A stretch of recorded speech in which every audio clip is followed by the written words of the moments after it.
तो स्वागत है आपका the reaper of the drifting moon के पार्ट 3 में। इस मानवा में हम एक बच्चे की जर्नी को फॉलो करेंगे जिसे कुछ लोग किडनैप कर लेते हैं और वो इसे असासिन बनने की ट्रेनिंग देते हैं। जब ये बच्चा अपनी असासिन की ट्रेनिंग कंप्लीट कर लेता है तभी ये लोग इस बच्चे को धोखा देकर मरने के लिए छोड़ देते हैं, पर ये बच्चा वहाँ से बच जाता है। ये अपनी ट्रेनिंग को कंटिन्यू करता है और बन जाता है वर्ल्ड का बेस्ट असासिन, जिसका सिर्फ एक ही गोल रहता है, वो है रिवेंज। तो अब तक मैं इसके ऊपर 2 वीडियोस बना चुका हूँ, तो अगर आपने ये वीडियोस नहीं देखी है तो डिस्क्रिप्शन में लिंक है। तो अब आगे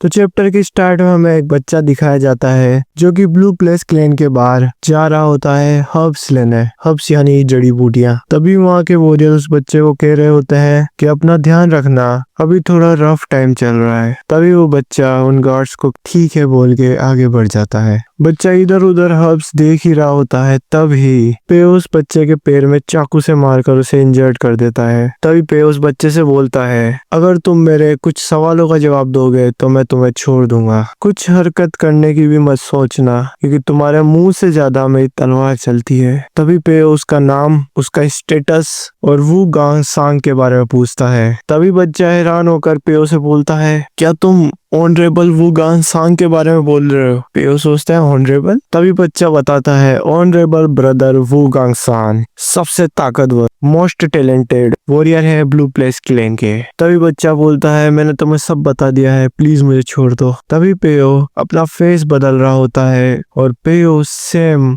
उस बच्चे की तरह ही लग रहा होता है। और फिर क्या था, बच्चा भी समझ गया था कि ये तो मेरे को मारेगा और पेयो लास्ट में उस बच्चे को मार देता है। बहुत दुख की बात है। तभी पेयो उस बच्चे का रूप लेकर आसानी से ब्लू प्लेस क्लैन के अंदर घुस जाता है। तो ब्लू प्लेस क्लैन बहुत ही सुंदर क्लैन है, पर पेयो आगे बढ़ता रहता है और पेयो वू गांग सांग जहाँ रहता है वहाँ पहुंच जाता है। तो अगले सीन में हमें many state of blue place clan दिखाया जाता है, जिसके अंदर सभी main members of blue place clan मौजूद होते हैं।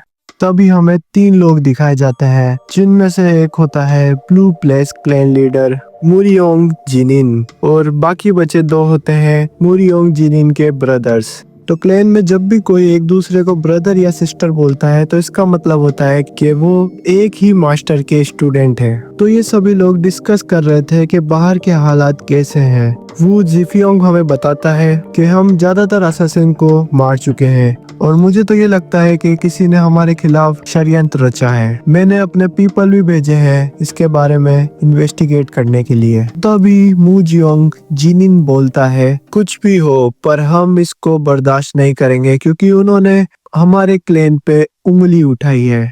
तो तभी हमें बताया जाता है द ग्रेट वॉर के बारे में। ये उस जमाने की बात है जब डीमंस का अर्थ पे राज हुआ करता था और ह्यूमंस अपना अंतिम समय गिन रहे थे। तभी एक लेजेंडरी वॉरियर आता है जिसका नाम ई ग्वार्क होता है, जो कि एक यूनियन बनाता है, यूनियन ऑफ 1000 लॉयल्टीज। और बहुत सारे क्लैन जो कि इस लेजेंडरी वॉरियर की हेल्प करते हैं वो होते हैं शेओलिन टेम्पल, मुदांग सेट और तहु अशान सेट। तो वॉर में अपना कंट्रीब्यूशन देने की वजह से इन सेट का दबदबा और भी ज्यादा हो गया था, पर ब्लू प्लेस क्लैन और एमी सेट ने वॉर में कंट्रीब्यूशन ही नहीं दिया था, पर इन दोनों ने वॉर में हेल्प करी थी, जिसके कारण इनको थोड़ी रेस्पेक्ट तो मिली ही, पर इतनी नहीं मिली जितनी उन सबको मिली थी। तो ब्लू प्लेस क्लैन लीडर बोलते हैं कि अगर हमें उन सभी क्लैन से आगे बढ़ना है तो हमें इस परेशानी को जल्द से जल्द मिटाना होगा। तो तभी वो बोलता है, आप चिंता ना करें, मेरे पास एक प्लान है, हम उन्हें आसानी से पकड़ लेंगे। तभी मू जियोंग बोलता है, तुम बहुत टैलेंटेड हो, तुम्हारा बच्चा भी उतना ही टैलेंटेड है जितना तुम हो। वैसे आजकल जियोंग सांग दिख नहीं रहा। ओह, तो वो इसका बेटा है।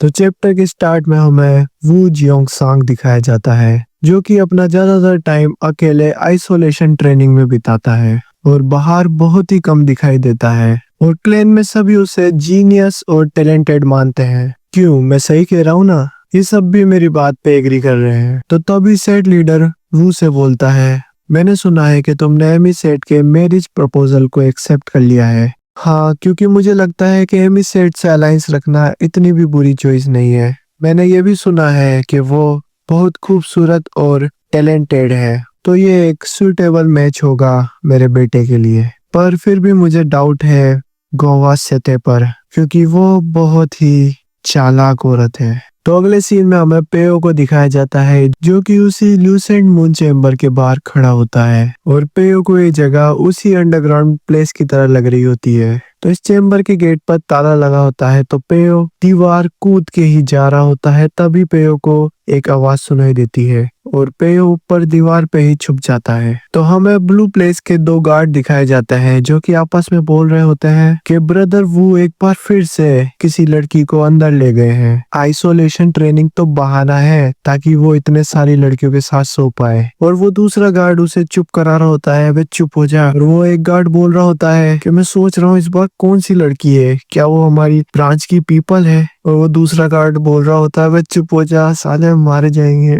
और पेयो ये सारी बातें सुन रहा होता है और सोच रहा होता है कि ब्लू प्लेस क्लैन टाओइस्ट फिलोसफी को फॉलो करती है, इसका मतलब अपनी ही क्लैन की लड़कियों के साथ सोना सरासर गलत है। और पेयो वहां रुककर रात होने का इंतजार करता है, और जैसे ही रात होती है पेयो पूरी तरीके से तैयार होकर उस चेम्बर के अंदर घुस जाता है। और अंदर पेयो को बहुत ही बड़ा हॉलवे दिखाई देता है, और पेयो वहां पर वो नहीं होती कि विंड पाइप, उसके अंदर घुस जाता है। और हमें दिखाया जाता है एक रूम जहाँ पर बहुत सारी तलवारें रखी होती है, और वहीं पे हमें दिखाया जाता है वू गांगसन जो कि एक लड़की के साथ सोया होता है, साला ठरकी। और पेयो उसे देखकर समझ जाता है कि यही है वू गांगसन, क्योंकि उसका ऑरा ही इतना तगड़ा होता है कि पेयो सेंस कर लेता है उसकी एबिलिटी को, जो कि डिफरेंट ही लेवल पे होती है। और पेयो सोचता है कि ये इंसान ही तो है, अगर हम इसके वीक पॉइंट पे वार करें तो ये पक्का मरेगा। यही सोचकर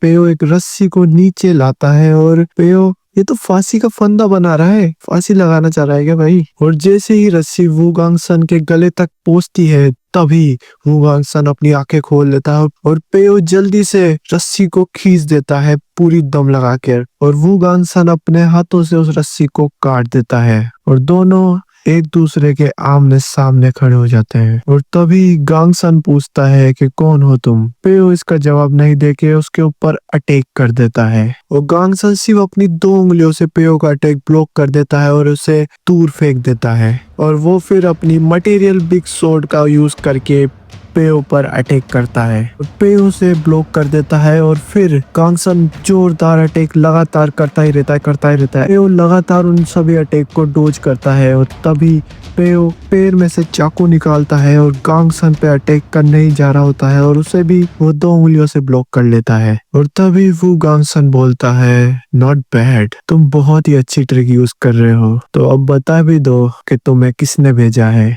ओह, मुझे गेस करने दो, क्या तुम्हें ट्रैम्प के पापा ने भेजा है। वो पेयो सोचता है ट्रैम्प। तो कहानी के स्टार्ट में हमें बताया जाता है वू गांगसन का बचपन। तो बचपन से ही वू गांगसन के लिए मटेरियल आर्ट सीखना बिल्कुल हलवा था, फट से सीख जाता था भाई, और सभी लोग उसे टैलेंटेड और अमेजिंग बोलते थे। पर वू गांगसन को इन सब में मजा नहीं आ रहा था। तभी वू गांगसन के पास एक लड़की आती है और वो उसकी तारीफ करती है, और उस लड़की को देखकर ही वू गांगसन का अंदर का ठरकी जानवर जाग गया था। और फिर क्या था, वू गांगसन अनगिनत लड़कियों के साथ सोया जो कि उसी की क्लैन की थी। पर एक रात वू गांगसन पूरा दारू के नशे में टल्ली था और एक रास्ते से गुजर रहा था। तभी उस रास्ते में एक लड़की भी आती है, और वो लड़की इतनी सुंदर होती है कि वू गांगसन से एक गलती हो जाती है। गांगसन उसके साथ जबरदस्ती करता है और वो लड़की खुदकुशी कर लेती है, और गांगसन उसी समय से पागल हो जाता है और खुद को अकेला कर लेता है पूरे क्लैन से। तो हमें गांगसन दिखाया जाता है जो कि पेयो से बोलता है कि उस ट्रैम्प ने खुद को तो मार कर मुझे यहाँ फंसा दिया, और अब उसके बाप ने तुम्हें भेजा है मेरे को मारने के लिए। पेयो को कुछ समझ में नहीं आ रहा होता है कि कौन से ट्रैम्प की बात कर रहा है, और ये बात कहकर गांगसन अपनी इंटरनल एनर्जी को पूरी तरीके से रिलीज कर देता है और पेयो को ये एनर्जी ऐसी फील होती है कि थाउजेंड्स ब्लेड उसके शरीर के चारों तरफ घूम रहे हो। और तभी गांगसन उस चाकू से पेयो पर अटैक करता है और पेयो उसे ब्लॉक कर देता है और फिर से गांगसन अटैक करता है। पेयो डॉज एंड ब्लॉक करता रहता है उस अटैक को और तभी पेयो जोरदार लात गांगसन के मुंह पे मारता है और गांगसन बोलता है तुम अब मुझे परेशान कर रहे हो। और तभी पेयो अपने 2 चाकू गांगसन के ऊपर फेंकता है और गांगसन उन चाकू को ब्लॉक करके फेंक देता है। गांगसन बोलता है अब बहुत हुई तुम्हारी ये ट्रिक, मर जाओ। और यह बोलकर वो एक और अटैक करता है और पेयो से टोच कर भागने लगता है और गांगसन उसके पीछे ही आ रहा होता है। पेयो जब भी एक चाकू उठाता है गांगसन के ऊपर मार देता है। गांगसन उसे भी ब्लॉक कर देता है और पेयो उस रूम में जितनी भी पड़ी हुई वेपन्स को उठाकर गांगसन के ऊपर फेंक देता है और गांगसन एक के बाद एक उन सभी अटैक को टोच कर देता है। तभी पेयो सोचता है मुझे पता था ये इतना भी आसान नहीं होगा, पर मुझे ट्राई करते रहना होगा। और तभी पेयो बाकी की बची हुई सोर्ड्स को भी गांगसन के ऊपर फेंक देता है और तभी गांगसन अपनी blue place secret technique 22 cutting waves का इस्तेमाल करता है। पेयो ये टेक्निक देख के घबरा जाता है और वहाँ से भाग जाता है और पेयो उस लड़की के पास जाता है और उसे एज अ कवर यूज करता है। और ये देख के वो गांगसन को गुस्सा आ जाता है और वो अपनी टेक्निक की मदद से उस लड़की को पेयो से दूर कर देता है और वो गांगसन पेयो पे जानलेवा अटैक कर ही रहा होता है। तभी पेयो को वो टेक्निक याद आती है जो सिर्फ 3 जनों को सीखने के लिए दी गई थी और पेयो इस टेक्निक की मदद से वो गांगसन के अटैक को ब्लॉक कर लेता है। वो गांगसन को भी समझ में नहीं आ रहा होता है कि इसने मेरा अटैक ब्लॉक कैसे कर लिया और तभी इन दोनों में एकदम बराबरी की टक्कर हो रही होती है। वो गांगसन अपनी पूरी ताकत लगा के अटैक करता है पेयो पर। तभी पेयो स्विफ्ट माइंड टेक्निक का यूज करता है जिससे पेयो के बहुत सारे क्लोन बन जाते हैं और गांगसन उन सभी क्लोन्स को 1 सेकंड में मार देता है। तभी गांगसन पीछे पेयो पे अटैक करता है ये सोच के कि ये पेयो की रियल बॉडी है, पर पेयो की रियल बॉडी और क्लोन बॉडी दोनों एक साथ थे और इस ट्रिक की वजह से पेयो गांगसन पे जानलेवा हमला कर देता है और गांगसन उसी टाइम मर जाता है। तो अब पेयो ने अपना मिशन पूरा कर लिया है जो कि अब उसे नहीं करना था। तो चैप्टर की स्टार्ट में हमें दिखाया जाता है ब्लू प्लेस क्लैन जिसके हालात कुछ ठीक नहीं लग रहे हैं। तो ब्लू प्लेस में लगातार घंटे बजे जा रहे हैं। तो अगले सीन में हमें क्लैन लीडर मू जियोंग जिनिन और वू गांगसन के पापा भी दिखाए जाते हैं जो कि बहुत रो रहे थे। तभी मू जियोंग क्लैन लीडर से बोलता है हमें इस लड़की को ठिकाने लगाना होगा। अभी क्लैन लीडर पूरा गुस्सा हो जाता है और बोलता है ये हमारी क्लैन की लड़की है, इसे क्यों ठिकाने लगाना है। तभी मू जियोंग बोलता है कि अगर ये बात सबको पता चली कि वो यहाँ आइसोलेशन ट्रेनिंग के बहाने लोंडिया बाजी कर रहा है तो उसकी क्या इज्जत रह जाएगी। पर वो अभी मर चुका है तो इसका मतलब अब हमारी इज्जत खतरे में है इससे। और अगर हमने ऐसा नहीं करा तो हम कभी भी शाओलिन और मुद्दांग क्लैन से कभी भी आगे नहीं पहुंच पाएंगे। हमारा क्लैन इतना कमजोर हो जाएगा कि उसके पास कोई अथॉरिटी ही नहीं बचेगी। और ये बात सुनकर सब लोग सोच में पड़ जाते हैं और निराश हो जाते हैं। तभी वू जिंग पियोन तलवार लेकर उस लड़की के पास जाता है और गुस्से में बोलता है तुम जिंदा क्यों बच गई, तुम्हें अपनी जान पे खेलकर वू को बचाना चाहिए था। और बस ये कहकर वो उस लड़की को मार देता है। और तभी क्लैन लीडर वहां आता है और बोलता है ये तुमने क्या किया। तभी वू जिप्सियन बोलता है कि आपके पास इससे बेटर प्लान था। गनसान सिर्फ ब्लू प्लेस क्लैन की उम्मीद नहीं बल्कि मेरे लिए वो सब कुछ था। तो आप क्या चाहते हैं कि मैं उसका बाप होकर चुपचाप देखता रहूं मेरे बेटे की इज्जत बर्बाद होते हुए। तो अगले सीन में हमें एक पंछी दिखाया जाता है जो कि एक मैसेज को एमी सेट तक ले जा रहा था। और जैसे ये मैसेज एमी सेट की लीडर पढ़ती है तो बस आप इसकी शक्ल देखो कितनी गुस्से में है ये, क्योंकि पेयो ने इसके पूरे प्लान पर पानी फेर दिया था। लीडर बोलती है अगर ये शादी हो जाती तो हमारा ब्लू प्लेस क्लैन में राज होता, पर कोई एक असासिन बच चुका है जो कि ये सब काम कर रहा है। लीडर सभी से कहती है कि ब्लू प्लेस क्लैन ने हमें हेल्प करने के लिए बुलाया है तो सारे पीपल्स को ले जाओ और ढूंढ निकालो उस असासिन को।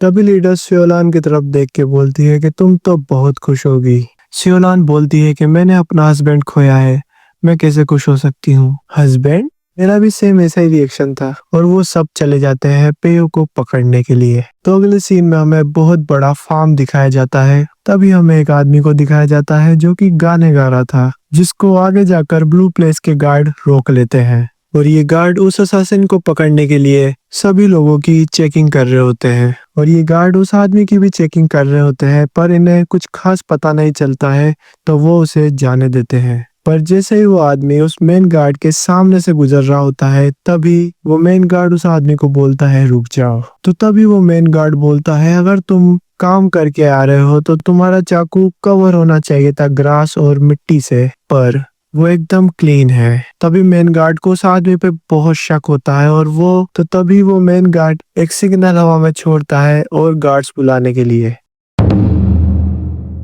कि स्टार्ट में हमें मेन गार्ड दिखाया जाता है जो कि बोलता है तो तुम ही हो वो असासिन जिसे सेते ढूंढ रही है। तभी पेयो अपना फेस रिवील कर देता है और उन सभी गार्ड्स को मार देता है। पेयो उस मेन गार्ड को जमीन में पटक देता है और उसके गले को वायर से जकड़ लेता है। पेयो उससे पूछता है कि ये सेते कौन है। तभी वो मेन गार्ड बताता है गुआवा सेते, जो कि लीडर है एमी सेट की। पेयो उससे पूछता है क्या तुम्हें पर्सनली गुआवा सेते ने ऑर्डर दिया है। तो तभी हमें पता चलता है कि सिर्फ वो गार्ड ही नहीं जबकि पूरी एमी सेट को ऑर्डर दिया गया है पेयो को पकड़ने के लिए। तो तभी पेयो सोचता है कि पर्सन जो कि वू गांगसन को जानता हो और जिसके पास इतना सब्र हो 7 साल रुकने के लिए, और वो बहुत अमीर हो जो कि पे कर सके लार्ज अमाउंट ऑफ मनी, और जो कि शीचुआन का ही हो, तो वो पर्सन और कोई नहीं बल्कि गुआवा सेते ही हो सकती है। तो पेयो को समझ में आ चुका था कि वो गुआवा सेते ही है जिसने असासिनेशन का मिशन ब्लड फैंटम ग्रुप को दिया था। तो तभी और भी गार्ड्स वहां आ जाते हैं और पेयो मेन गार्ड को मार देता है और वो सभी गार्ड पेयो पे हमला कर देते हैं एक साथ। तो अगले सीन में हमें कैंप दिखाया जाता है जो कि एमी सेट का होता है ब्लू प्लेस क्लेन में। तो तभी एक गार्ड जोंगवा को बताता है कि हमने जितने भी गार्ड उस असासिन को पकड़ने के लिए भेजे थे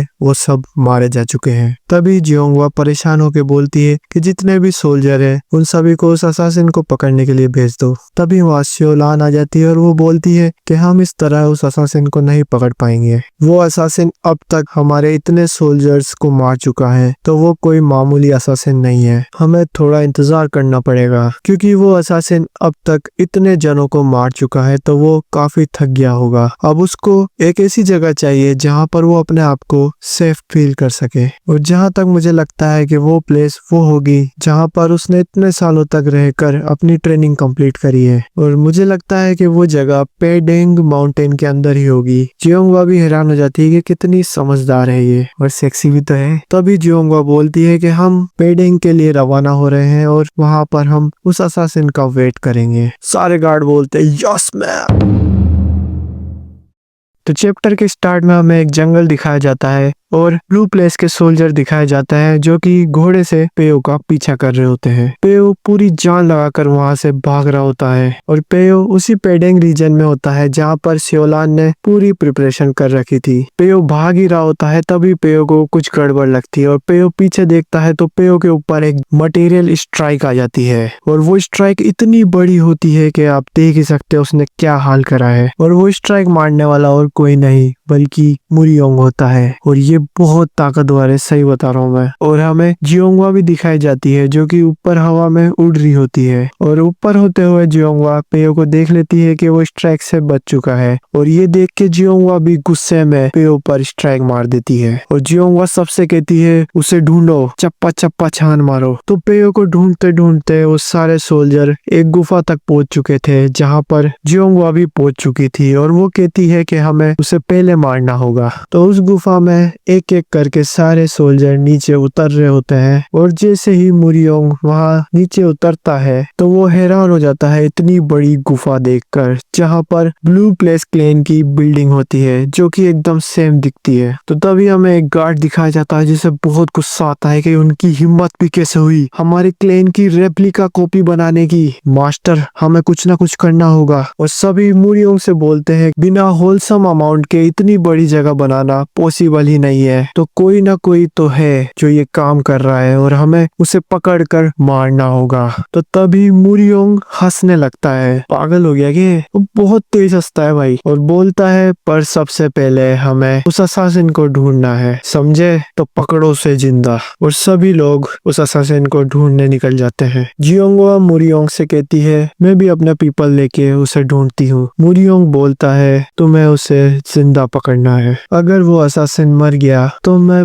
बहुत गुस्सा हो जाऊंगा क्योंकि किसी ने हमारे क्लैन के साथ पंगा लिया है और मैं उसे बिल्कुल भी नहीं छोड़ूंगा, चाहे वो टॉप 5 क्लैंस भी हो। और ये सुन के जियोंगवा पूरी तरीके से डर जाती है और वो समझ जाती है कि मुरियोंग को हमारे ऊपर शक हो चुका है, हमें उस असासिन को सबसे पहले पकड़ना होगा। तो हमें सियोलान को भी दिखाया जाता है जो कि सोच रही थी कि सब लोग सोच रहे हैं उसे पकड़ने के लिए, वो भी उसी की टेरिटरी में। हम यहाँ पर हंटर नहीं है बल्कि वो है।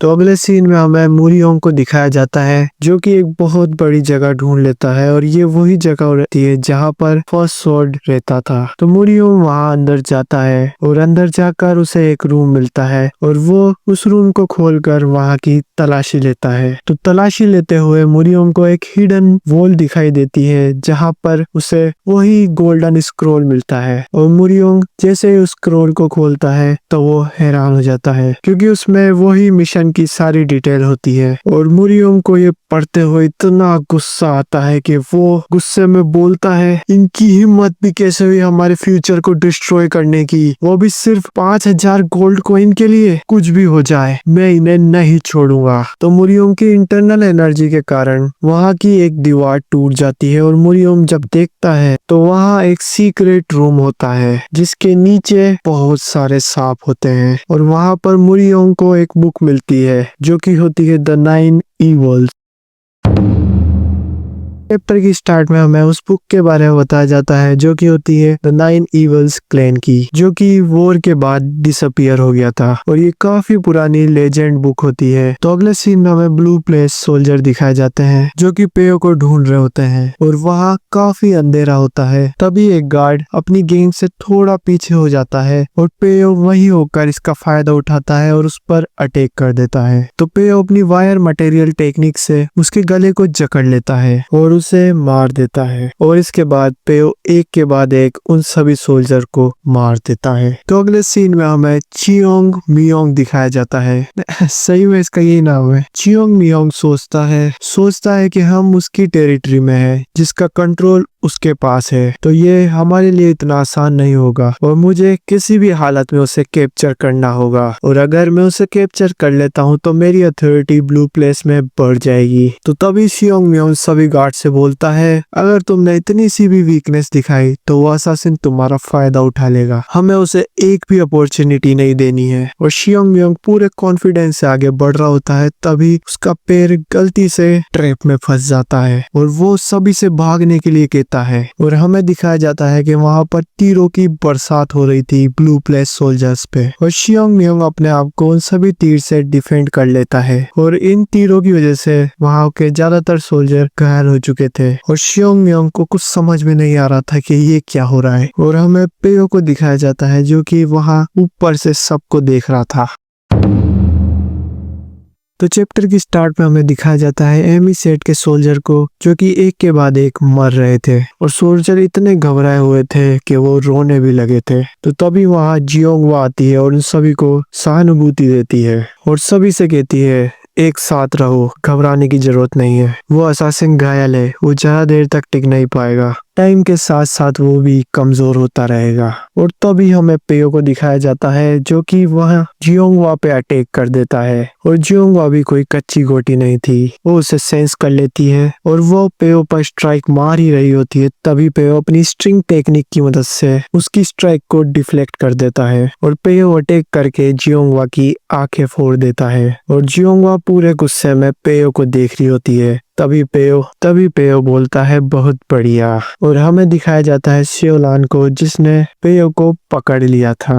और तभी सियोलान बोलती है कि तुमने सरेंडर क्यों नहीं करा। और तभी पेयो बोलता है सरेंडर, और पेयो अपनी स्ट्रिंग टेक्निक की मदद से सियोलान के चंगुल से बचकर आगे चल जाता है और पेयो बोलता है अगर मैं सरेंडर कर भी लेता हूँ तो क्या तुम मुझे जिंदा छोड़ दोगे। और शियोलान इसका जवाब नहीं दे पाती। तो तभी पेयो हंसकर बोलता है तुम्हारा शुरू से ही प्लान नहीं है मुझे जिंदा पकड़ने का। अगर तुम्हारे पास मोरल्स की कोई समझ होती तो तुमने हम सभी को मुंह बंद रखने के लिए नहीं मारा होता। और शियोलान समझ जाती है कि पेयो को सब पता है हमारे बारे में। शियोलान बोलती है कि तुम्हें कितना पता है इस बारे में। पेयो गुस्से में बोलता है मुझे सब कुछ पता है कि गुआवा सेते ही इस सब के पीछे है। तो तभी जियोंगवा पूरे गुस्से में बोलती है कि शियोलान बातें करना बंद करो और उसे जल्दी से मारो। और तभी शियोलान पेयो पे अटैक करने के लिए तैयार होती है। और शियोलान की पावर देख के पेयो समझ चुका था मुझे यहाँ से निकलना ही होगा। पर पेयो जैसे ही यहाँ से निकल पाता तभी एक धमाका पेयो के ऊपर आता है और इस स्ट्राइक की वजह से पेयो एक दीवार से टकरा जाता है। तभी हमें मुरियोंग को दिखाया जाता है जिसने ये स्ट्राइक किया था। और मुरियोंग को देखकर जियोंगवा घबरा जाती है और पेयो पे अटैक करने ही वाली होती है। तभी मुरियोंग जियोंगवा को रोक देता है और मुरियोंग पेयो के पास जाता है और पेयो से पूछता है क्या तुमने ही ग्योंगसान को मारा है और तुमने उसे क्यों मारा है। तो तभी पेयो बोलता है मैं एक असासिन हूँ। मुरियोंग बोलता है कि एक असासिन को भी समझ होती है सही और गलत में। तभी पेयो बताता है कि जब मैं 14 साल का था तब मुझे किडनैप करके यहाँ फेंक दिया गया था तो मुझे क्या ही समझ होगी सही और गलत की। मुरियोंग बोलता है तो तुम्हारे पास कोई चॉइस नहीं थी। ये बात सुन के पेयो हंस कर बोलता है मुझे ट्रेन किया गया है असासिन बनने के लिए तो मेरे पास चॉइस कैसे रहेगी। मुरियोंग सोचता है कि मुझे कोई भी साइन नहीं दिख रहा कि ये झूठ भी बोल रहा है। तभी मुरियोंग वही गोल्डन स्क्रोल निकालता है और पेयो को दिखाता है और पेयो देखकर समझ जाता है कि ये वही स्क्रोल है। और मुरियोंग पेयो से पूछता है कि तुम्हें पता है कि इसको भेजने वाला क्लाइंट कौन है। और पेयो मुस्कुराते हुए बोलता है कि तुम जिसके बारे में सोच रहे हो मैं भी उसी के बारे में सोच रहा हूँ। तभी तो तुमने उसे रोका ताकि वो मुझे नहीं मार पाए। और पेयो की बात सुनकर मुरियोंग सब समझ जाता है और पेयो हंसता रहता है। पेयो हंसता रहता है। पेयो हंसता रहता है। तो तभी ब्लू प्लेस का सोल्जर शियोंग मियोंग आता है और मुरियोंग को बताता है कि मास्टर हमारे आधे से ज्यादा सोल्जर मर चुके हैं। और ये बात सुनकर मुरियोंग खड़ा हो जाता है और पेयो से बोलता है कि तुम डिजर्व नहीं करते पीसफुल डेथ। तुम्हें सफर करना पड़ेगा उस पेन को जो कि नर्क से भी बदतर है। तभी तुम्हें पछतावा होगा अपनी गलती का जो तुमने करी है। पेयो बोलता है पछतावा तो ये सब क्या था जो मैं 7 साल से झेल रहा हूँ। मुरियोंग पेयो को घसीटते हुए ले जा रहा होता है। तभी पेयो जियोंगवा से हंसते हुए बोलता है तुम अपनी प्रिपरेशन पूरी रखना नहीं तो तुम्हारा हाल भी मेरी तरह ही होगा। और ये बात सुनकर जियोंगवा की शक्ल देखो। तो जियोंगवा भी समझ गई थी कि ये सब इसकी चाल थी। पहले तो इसने वू गांगसन को मारा फिर इसने हम सभी को यहाँ लाकर पूरी सच्चाई बता दी ताकि ये एमी सेट और ब्लू प्लेस में लड़ाई करवा सके। मुरियोंग पेयो को उसी अंडरग्राउंड सीक्रेट टनल पे ले आता है और मुरियोंग पेयो को उस अंडरग्राउंड टनल की खाई में फेंक देता है और पेयो खाई से नीचे गिर रहा होता है और उस खाई में होते हैं बहुत सारे सांप। तभी मुरियोंग सभी सोल्जर से बोलता है कि इस अंडरग्राउंड प्लेस की एंट्रेंस को क्लोज कर दो ताकि कोई भी यहाँ कदम नहीं रख पाए। तो पेयो हजारों लाखों सांपों के बीच में लेटा होता है। तभी वो सांप पेयो को डस लेते हैं और जहर पेयो के अंदर जा रहा होता है। पर हम भी जानते हैं कि पेयो स्नेक के वेनम से इम्यून है तो ये सांप पेयो कितना भी डस ले वो मर नहीं सकता। और तभी पेयो एक रेंगते हुए सांप को उठा लेता है और उसे खा भी लेता है। तो अब कहानी 7 साल बाद से शुरू होती है और हमें वही अंडरग्राउंड प्लेस दिखाई जाती है जहाँ पर लाशें ही लाशें बिखरी होती है और हमें वही सीक्रेट टनल दिखाई जाती है जहाँ पर एक ही सांप रेंग रहा होता है और वो सांप रेंगते हुए एक सफेद बालों वाले आदमी के पास जा रहा होता है। वो आदमी इस सांप को भी खा लेता है और यहाँ वो आदमी एक कूल पोज देते हुए इस चैप्टर को खत्म कर देता है। तो अगले सीन में हमें पेडिंग सिटी दिखाई जाती है जो कि काफी खूबसूरत सिटी होती है और फिर हमें एक कोठा दिखाया जाता है। भाई क्या हो रहा है। तो उस कोठे की दीवार तोड़कर एक आदमी वहां से नीचे गिर रहा होता है और उस आदमी को गिराने वाला और कोई नहीं, वो ही सफेद बालों वाला आदमी होता है जिसके पास एक लड़की भी होती है। भाई मजे ले रहा है। और ये शोर शराबा देखकर उस कोठे की ओनर भी वहां आ जाती है और पूछती है कि कौन हो तुम, और तभी वो आदमी अपना नाम बताता है, पेयो फॉल। तो गाइस अब तक का सबसे बेहतरीन एपिसोड मुझे ये लगा है। पर आप सब सोच रहे होंगे कि पेयो का ये लुक कैसे अचीव हुआ है और क्या पेयो की पावर्स बढ़ चुकी है। इन सभी सवालों के जवाब हमें नोवेल में मिलेंगे, क्योंकि मानवा ने ये पार्ट को पूरी तरीके से स्किप कर दिया है। तो अगर आप चाहते हो कि मैं इसकी नोवेल के ऊपर एक डेडिकेटेड वीडियो बनाऊं तो कमेंट कर देना। तब तक के लिए बाय।